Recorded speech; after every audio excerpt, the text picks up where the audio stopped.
When day comes, we ask ourselves, where can we find light in this never-ending shade? The loss we carry, a sea we must wade. We braved the belly of the beast. We've learned that quiet isn't always peace. And the norms and notions of what just isn't always justice. And yet, the dawn is ours before we knew it. Somehow we do it. Somehow we've weathered and witnessed a nation that isn't broken, but simply unfinished. We, the successors of a country in a time where a skinny black girl descended from slaves and raised by a single mother can dream of becoming president, only to find herself reciting for one. And yes, we are far from polished, far from pristine, but that doesn't mean we are striving to form a union that is perfect.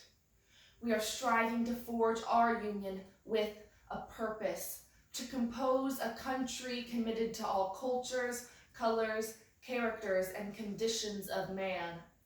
And so we lift our gaze not to what stands between us, but what stands before us. We close the divide because we know to put our future first, we must first put our differences aside. We lay down our arms so we can reach our arms to one another. We seek harm to none and harmony for all.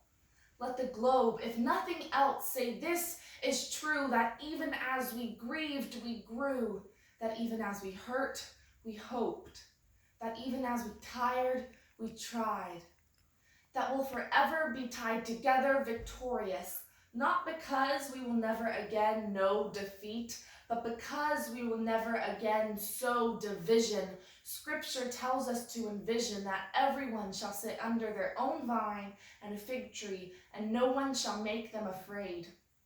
If we're to live up to our own time, then victory won't lie in the blade, but in all the bridges we've made. That is the promise to glade, the hill we climb, if only we dare. It's because being American is more than a pride we inherit. It's the past we step into and how we repair it. We've seen a force that would shatter our nation rather than share it, would destroy our country if it meant delaying democracy. And this effort very nearly succeeded. But while democracy can be periodically delayed, it can never be permanently defeated.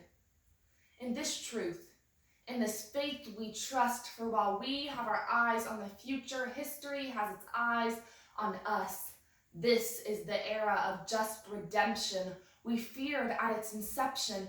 We did not feel prepared to be the heirs of such a terrifying hour, but within it, we found the power to author a new chapter, to offer hope and laughter to ourselves.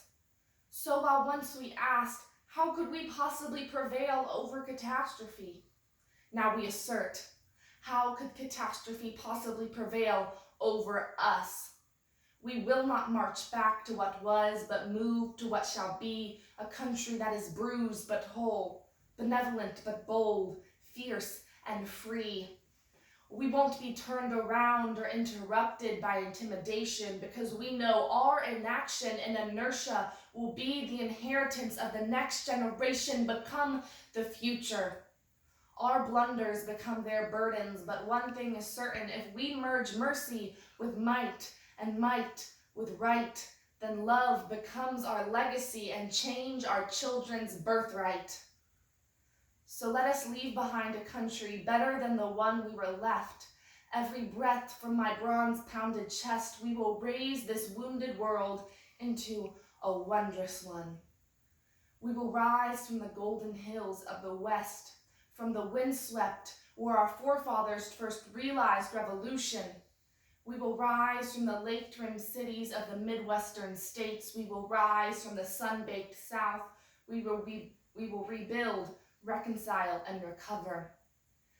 And every known nook called our nation, every corner called our country, our people diverse and beautiful, will emerge battered and beautiful. When day comes, we step out of the shade of flame and unafraid. The new dawn blooms as we free it, for there is always light if we're only brave enough to see it. if we're only brave enough to be it.